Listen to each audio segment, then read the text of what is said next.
निगरान हुकूमत ने दीगर ममालिक से MOUs और मुआहदों के लिए वफाकी काबीना की मंजूरी लाजमी करार दे दी है। आपको बताएं कि निगरान हुकूमत ने दीगर ममालिक से MOUs और मुआहदों के लिए वफाकी काबीना की मंजूरी लाजमी करार दे दी गई।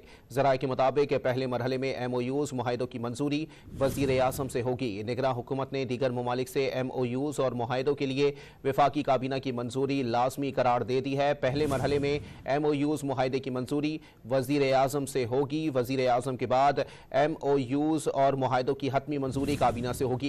निगरान हुकूमत के इत्तेहादी हुकूमत के आखिरी रोज के फैसले पर नजरसानी की गई है। मजीद जानते हैं डॉन न्यूज़ के नुमाइंदे ताहिर शिरानी से। जी ताहिर, अपडेट कीजिएगा। देखें, इत्तेहादी हुकूमत ने आखिरी रोज यानी 9 अगस्त 2023 को बैरून ममालिक से मुफाहमत की याददाश्तों और मुआहदों से मुतालिक फैसला किया था कि MOUs और मुआहदों के लिए सिर्फ वफाकी काबीना की बजाय सिर्फ वज़ीर आज़म की मंजूरी काफ़ी है और सिर्फ लाजमी मंजूरी वाले केसेस वफाकी काबीना में पेश करने का फैसला किया गया था।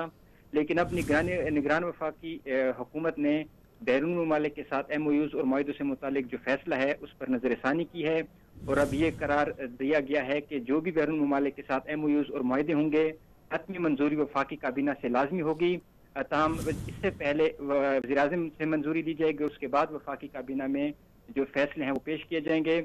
इस हवाले से काबीना डिवीजन ने निगरान वफाकी काबीना का फैसला अमल दरामद के लिए तमाम वफाकी वजारतों और डिवीजन्स को भिजवा दिया है ताकि जो भी MOUs और मुआहदे हैं उस मुतालिक पहले वज़ीर आज़म को समरी भिजवाई जाए और उसके बाद वफाकी काबीना में केसेस पेश किए जाएंगे।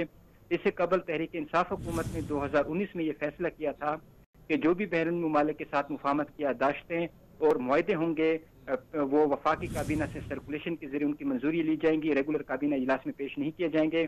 लेकिन उसके बाद इत्तेहादी हुकूमत ने उसको फैसले को तब्दील किया और उसके बाद अब निगरान वफाकी काबीना ने भी उस जो इत्तेहादी हुकूमत के आखिरी रोज का फैसले उस पर नजरसानी की है और अब नया फैसला दिया गया है क्योंकि काबीना डिवीजन को इस हवाले से कुछ एतराजात आ रहे थे कि कौन से फैसले वज़ीर आज़म के पास मंजूरी के लिए पेश किए जाने और कौन से वफाकी काबीना में। तो इसलिए अब ये वजाहत की गई है कि पहले वज़ीर आज़म से फिर उसके बाद हतमी मंजूरी वफाकी काबीना से ली जाएगी। जी बहुत शुक्रिया ताहिर शिरानी अपडेट करने के लिए।